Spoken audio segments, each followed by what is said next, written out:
obvious sell. There's a huge edge to be gained by looking into things like this. With the hype, it's only going one way. He's still too cheap. How can you not love fantasy football? How can you not love fantasy football? Indeed. Welcome into the DFS Clinic. If you're here, if you're watching, that means you're one of my favorite people, one of our YouTube subscribers. Truly do appreciate you guys. Ready for another week of DFS. It doesn't look like an easy week on the surface. There's lots we're going to get into, but you know, there's a couple of key points which could be interesting. So I think we can talk through all of them. And once again, let's get into it. So Rashad White, the cover boy, we'll get to him in a little bit. But the slate as a whole, I mean, I said it, it's ugly. The 7 early games, the average over-under is 40.3 points. That is low. And then there's only one over 42 points, which is the Ravens against the Seahawks. You look at the late games, there's only 3 late games. I just do not understand why the NFL can't do a better job of just balancing things out a little bit more. Push one of those games into the latest sort of afternoon bits. But no, this is what we've got. So we just try and make do with it. In terms of the games that we do have, though, like, I'm just going to bring it up on screen here and share with you so you can see what I've got. So the over-unders, yeah, it's just miserable. You can see 38.5, 38.5. Like all these kind of 3 games at 38.5. That's the Vikings game and the Falcons, you know, Heineke versus whatever. Jaron Hall, and then you've got the Packers, Rams with Brett Ripien, the Browns start, you know, Deshaun Watson's back against Clayton Tune. It's hard to see the Cardinals putting up too many points there. So it is a bit tricky, I think, in terms of ways to attack it. The obvious way is going to be going with the Ravens and Seahawks game, or the afternoon game, the Cowboys-Eagles game, because it's a small slate in terms of the pieces that we want to be attacking. They're all quite obvious, so it's going to be a very chalky slate. So getting different is going to be tricky. I built a lot of lineups this morning looking at it and try to get a gauge on how this slate would play out. And a lot of them started coming in at like 140, 150% total ownership when I'd normally be landing at about 115 to 120%. I think you can either do 2 things with that. You can embrace the chalk and say, okay, well, if the chalk hits, then lineups are going to have higher cumulative ownership. So we are going to see lineups with 140, 150% total ownership in them. If the chalk fails, though, that's where things get really interesting. And that's where your contrarian stacks, one of these games, like, you know, whether it's the Commanders or the Bucks or the Texans, those are the ones which then, if they suddenly end up with like 50, 55 points in a game, that will really change the slate and flip it on its head a bit. This week, if you are looking to kind of flip the most common builds, from clicking through and try to find what feels like the natural build, feels like the easiest plays, it feels a lot like people are going to go with one expensive running back. I don't think many people are going to go the route of trying to pay up for 2 expensive running backs. You look at some of the best running back values this week, and you're talking about Devin Singletary, who was incredibly cheap. You're talking about Rashad White, who's that kind of mid-tier range. And I think people will be looking to jam in either Alvin Kamara or Josh Jacobs, and then one of those cheaper running backs. So it's definitely worth considering the fact that, okay, well, if you pay up for 2 running backs and they both hit, you're going to have a different build to the field straight away. Pay down for 2 running backs and go, okay, well, I'm going to play Devin Singletary and I'm going to play Rashad White or another running back in that sort of range. Maybe perhaps like Gus Edwards or something similar. Then that is also going to give you really good leverage.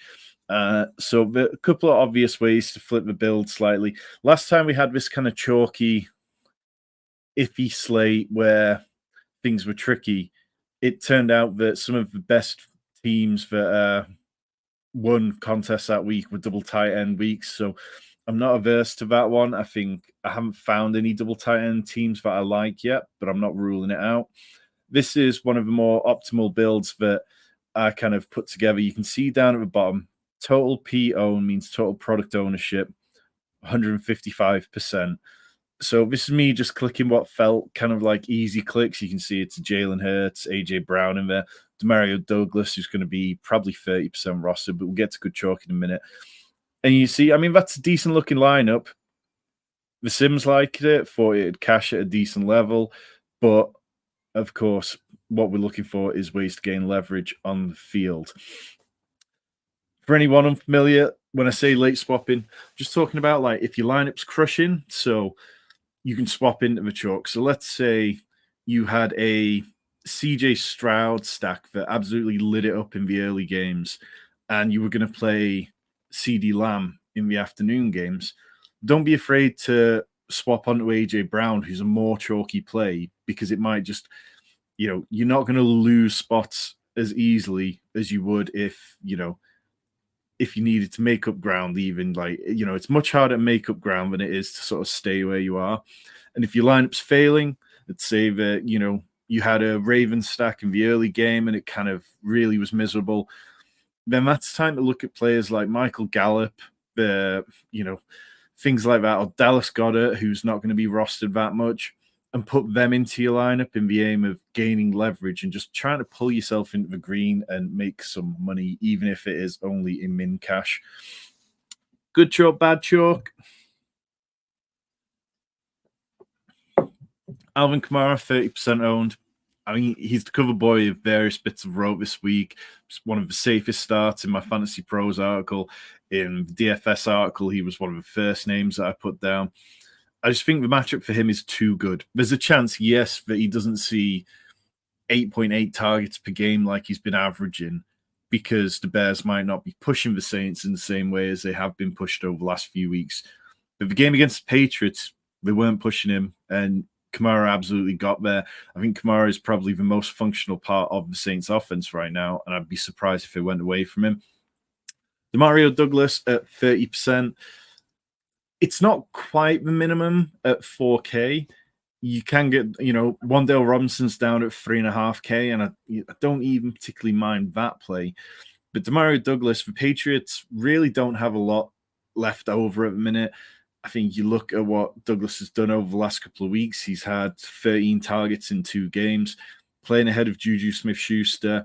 They seem to really like Demario Douglas, and I think the only thing that's going to hold him back will be his own ability. So I'm completely fine playing him in cash games. In tournaments, if you're using it to get 2 studs into your lineup, I can understand that absolutely. Rachaad White at 20%. Again, a player I really like this week. I feel like we know what Rachaad White is. We know that his running efficiency isn't particularly good, but where he wins is pass catching, and he averages 4.4 targets per game, which is the 4th most of the running back position. Nico Collins, absolutely love Nico this week. Think he's in for a really good bounce back performance. Bad chalk. Okay, so this kind of last week I talked about Trey McBride in this section, and then I ended up having my best lineup had Trey McBride in. So when I say bad chalk, it doesn't mean I'm not going to play them in any circumstances. It just means I'm being more careful about how I do use them. So Devin Singletary at 25%. The Bucs are far better against the run than they are against the pass. So if I'm putting Devin Singletary in at 4,300, I need to be realistic about what I'm expecting from him and what I'm hoping him to do. He's not a shoot for the moon player. He's not a player that is probably going to break the slate in any way. It's purely just, as Danny would say, he's a cheap enabler, and that's what we're looking for from him. So I don't mind putting Singletary into lineups, but I probably won't pair him with Alvin Kamara, because that'll be 55% ownership across 2 players, when I like to keep my ownership typically around 115 to 120. This kind of sweet spot that we've seen over the years is perfect for total ownership. TJ Hawkinson at 20%. I've got to be honest, Hawkinson as a play completely passed me by this week. And when I saw his ownership, when I was looking around the industry this morning, I was surprised, because I do not have that level of confidence in a player playing with a backup quarterback to be productive in the way he has been. He's had back-to-back weeks of over 80 yards, which is fantastic. But yeah, I mean, The Packers defense isn't incredible. Is it? Yeah, is that the right game? But either way, the Vikings just aren't a team that I really want any exposure to this weekend. Tony Pollard at 18%. Talked about this in the Discord this morning. The Eagles, they aren't a team that I want to attack on the ground. You can look at various sort of stats, and I'll reel off a few for you here about it. We have lost where all my stats were. So the Eagles, they allow the least fantasy points to running backs, the fourth lowest yards per reception to running backs, the sixth lowest yards per carry. And they've only allowed 2 rushing touchdowns to running backs so far this season. You contrast that with what we've got at wide receiver. And they're so much more attackable, easy to attack through the air. They allow 91.4 yards to wide receiver ones. They give up like the most fantasy points to wide receivers, and it's not close. They give up 46 per game. The next nearest is 42 per game. So for me, I find it a bit of a struggle for that one. And yes, Luke in the chat saying Hawkinson playing against the Falcons. Thank you, Luke. And also, yes, Packers defense sucks. Move on then from good chalk, bad chalk. Cash game core. For me, it's either pay all the way up or it's pay all the way down in cash this week. I think Jalen Hurts and Lamar, again, for the second straight week, they're the most obvious quarterbacks that I want to attack. We know that they can break slates. We know their rushing production is fantastic. So I'd be going with them. Aiden O'Connell all the way down at 4,000. I think if you start building lineups with him, you'll see that you can really pack in some very talented players around him. So I don't mind that, but I'm probably going to try and get to Lamar or Hurts.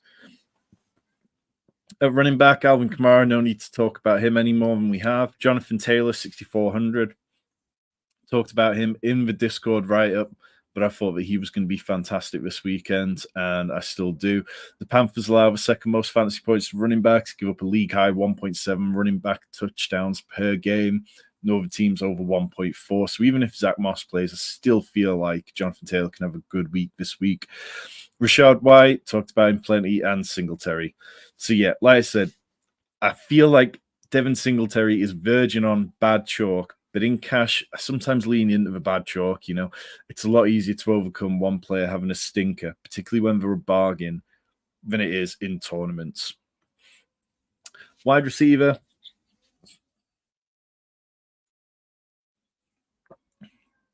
Demario Douglas, 4K. Expect him to be the most popular wide receiver on the slate this weekend. CD Lamb, everything I'm doing this weekend is revolving around CD Lamb. Nico Collins, Adam Thielen, Wan'Dale Robinson. I'm not sure that I would be playing Demario Douglas and Wan'Dale Robinson in the same lineup, but in cash, if that means that you can get to Jalen Hurts, Lamar Jackson, as well as Alvin Kamara, Josh Jacobs, and CD Lamb or something, then yeah, absolutely do that. I think you can open up a high enough ceiling to be able to cope with it.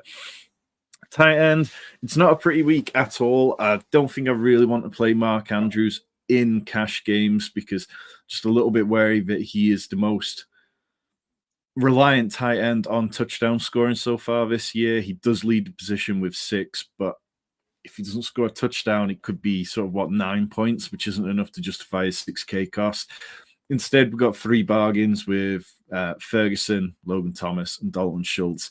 Dalton Schultz, I'm not overly high on. I'd say he's probably my least favorite of these 3. He's had a 20% target share over the last couple of weeks. Robert Woods is ruled out, but I prefer Nico Collins and Tank Dell on the boundary rather than looking at Dalton Schultz. Moving on, GPP stacks. So we have this first one. This is one I love. I mean, Dak Prescott, CeeDee Lamb, Jake Ferguson, AJ Brown. 22K remaining, so you're going to need to punt running back, use a cheap defense, which shouldn't be a problem this week. There's so many backup quarterbacks starting that you can pretty much start anyone at defense who's facing a backup quarterback and have a good chance to be doing fine. I mean, here you'd probably be looking at Wan'Dale Robinson, say the Giants defense, and then at least one punt sort of running back. This is a team which I put together and ran it through the Sims this morning. You can see, again, total product ownership down at 149%, just below, down on the bottom left. Again, I'd prefer that number to be around 115, 120. But if we're looking at a week where if chalk hits, so you can see these players: Rashad White, 20%, Chuba Hubbard, 17%, AJ Brown, 20%, CeeDee Lamb, 15%, Nico Collins, 20%. This one relies on the chalk, but I like all these players. I like the lineup, so I wouldn't be against playing that one. But do be mindful of the ownership as you make your stacks this week. Then over on the next one, the obligatory Ravens one, kind of struggled building these lineups. I think that I could easily end up making Ravens stacks where I left Mark Andrews out or where I left off a Seahawks player. The Ravens defense is number 1 in DVOA right now. They've been fantastic. They allow the lowest yards per attempt per play. They've been excellent against the deep ball all season. So I can tell myself a story where perhaps it's like Zach Charbonnet or Jackson Smith-Njigba, one of the rookies who gets there through volume and sort of check down plays over DK Metcalf. But this is a ceiling sort of team. If you're looking for a ceiling outcome and you want to absolutely smash on the early slate before making decisions about what to do with your lineup before the late slate, this is definitely a way you can do that. Next one, CJ Stroud, Rashad White, Nico Collins. I mentioned this in the Discord write-up. It's kind of hard for me to get away from this one because I really like it. I think it leaves you plenty of money left over. You could look at probably not getting AJ Brown and CeeDee Lamb in there without some questionable players after that. But you could probably get to Devonta Smith and CeeDee Lamb. I think you could go Jake Ferguson, CeeDee Lamb, Devonta Smith, or DeAndre Swift, something like that. So I think that there's plenty of interesting ways to build around that core. And then this one, it's a tricky slate. There's not a lot that I really like. There's not a lot standing out. Derek Carr and Alvin Kamara. Look, if Alvin Kamara gets there and he ends up averaging, 8, 9 targets like he's done over the last few weeks, then Derek Carr is probably going to be dragged along on the way. He's had 3 games over 15 points in a row. And at 5,700, we'd like him to kind of squeeze closer to that 20-point threshold.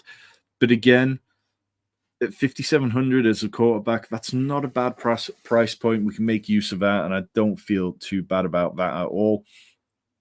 And then really trying hard to find something here. Bryce Young, Jonathan Taylor, Adam Thielen. So we play this one with mindset that the Colts control the game through the ground, and then when the Panthers get back on the field, they just pepper Adam Thielen. The Panthers, their route to success in this game is, just being competent. I think they'll be fine. They could attack this. I like Chuba Hubbard's matchup. This one would just play into the idea that they're going to have to come out and pepper Thielen with targets. And I think that can be fine. And it leaves plenty of money left over.